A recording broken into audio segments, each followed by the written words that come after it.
Hello, Andrew here from the Naked Expat channel. Did you know that digital nomad visas are not just for digital nomads?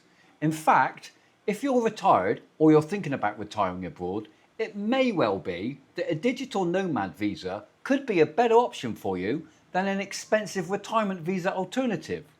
For example, many countries now accept pension income or an asset portfolio proof of net worth as an alternative to working remotely and proving a digital income.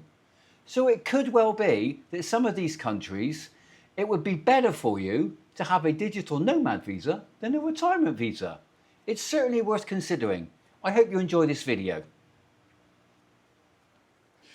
Hello and welcome back to the Naked Expat channel. This is the fourth video in the Digital Nomad series. Feel free to check out the first 3 episodes in the video playlist. We've already covered where to live, what it costs, and how to make it work long term. Today, we're diving into something that often gets overlooked: the visa that lets you legally live and work remotely abroad. I've coached dozens of younger professionals making the move, and the visa piece is the one thing that trips up more people than you might think. We'll walk through what a digital nomad visa actually is, why it matters, the best options in 2025 and beyond, and how exactly you can apply. Let's start simple.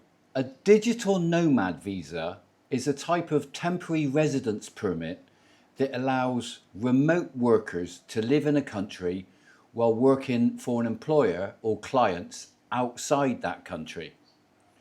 Unlike tourist visas, which often limit you to 30 or 90 days, digital nomad visas usually let you stay from 6 months to 2 years, sometimes even longer.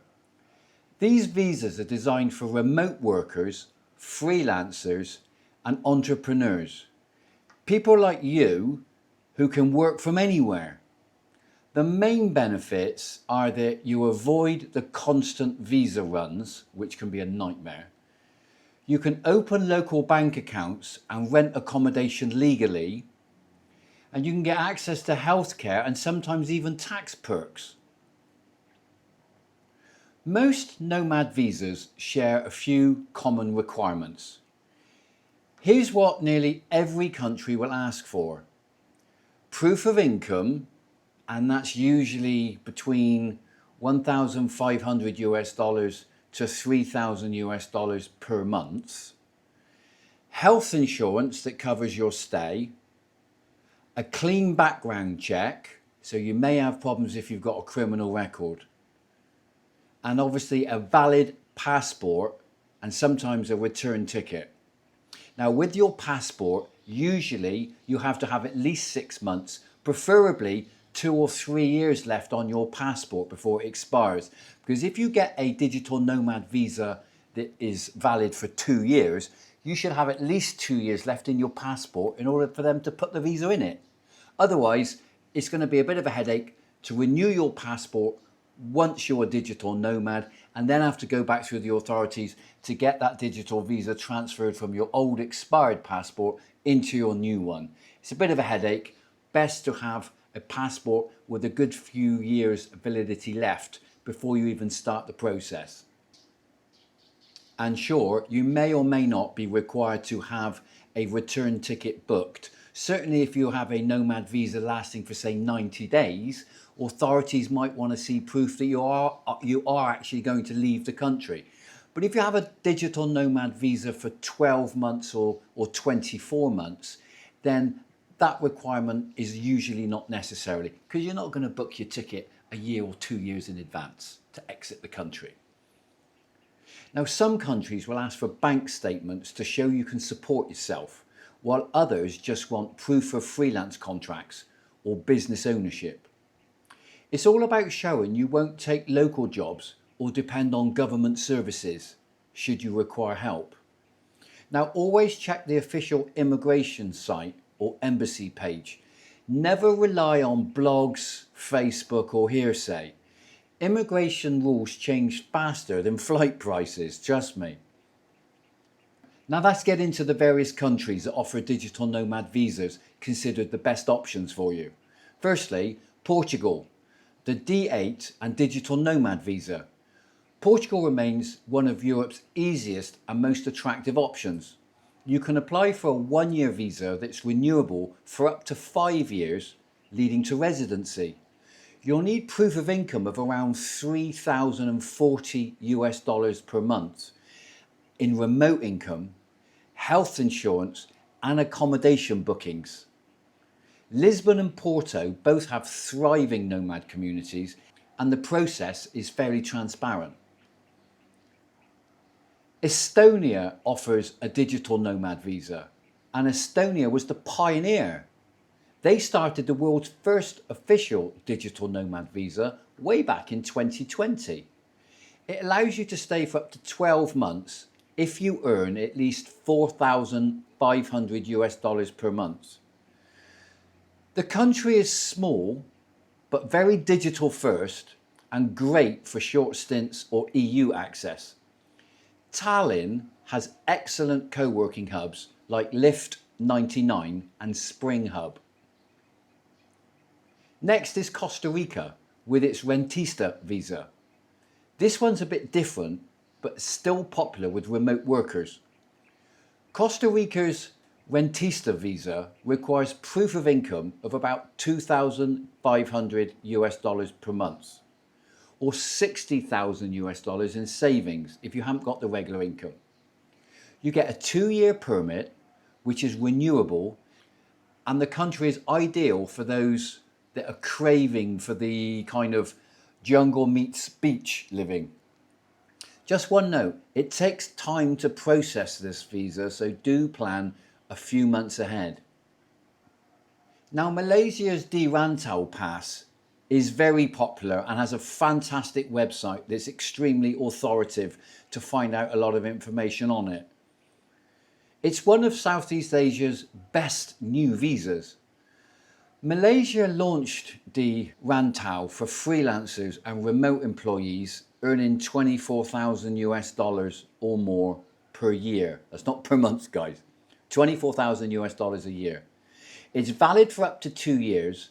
It's extendable and gives access to affordable living in Kuala Lumpur, Penang and Langkawi. Now, nomads love Malaysia for its infrastructure, its super fast internet and English-friendly culture. So it definitely should be on your list if you're looking at Southeast Asia. Now, Colombia also has a digital nomad visa. Colombia's 2023 digital nomad visa remains a Latin American favourite. You only need proof of $900 a month, which makes it one of the most accessible. It's valid for up to 2 years, and cities like Medellin and Bogota offer excellent co-working spaces like Selena Cowork and Atom House. Indonesia's Bali second home visa, which is valid for 5 or 10 years, if you can show around $130,000 in savings.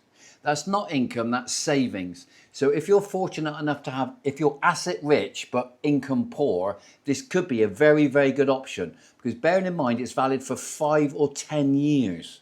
Now that might not be doable or realistic for younger nomads. So for most asset poorer nomads, the single entry business visa or B211A visa remains the go-to visa. It allows stays for 6 months or more with extensions, and it's perfect for those that want to test out the Bali lifestyle. And finally, Georgia. We're working remotely from Georgia. This one's almost legendary among long-term travellers.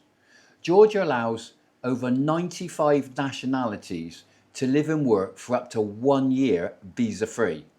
It's simple, affordable, and still one of the least bureaucratic options on the planet. Now, with regards to application, when you're ready to apply, here's how to simplify the process. Apply from your home country. It's easier for documentation and embassy access. Use digital copies of all key files like PDFs. They should be your friend. And join Facebook or Reddit community groups because they often share live updates on processing times and embassy feedback. And do, if you get stuck, hire a visa consultant. Okay, it might cost you, but if you're unsure, it's worth it to avoid delays and refusals. So that's a basic lowdown of digital nomad visas considered the best in 2025. We've covered what they are, how they work, and the best countries offering them right now. There are others, but the ones I've listed are considered the best. If you want a quick reference guide, you can download my 2025 Nomad Visa cheat sheet. It's linked below with all the income requirements, official visa pages, and co-working hubs. Next week, we're talking about something that doesn't get enough attention: dating and social life as a digital nomad. How to stay connected, grounded, and generally happy while living this lifestyle. I'm Andrew, this is Naked Expat. Please like and subscribe if you've not already done so. Feel free to comment in the box below. Until next time, enjoy.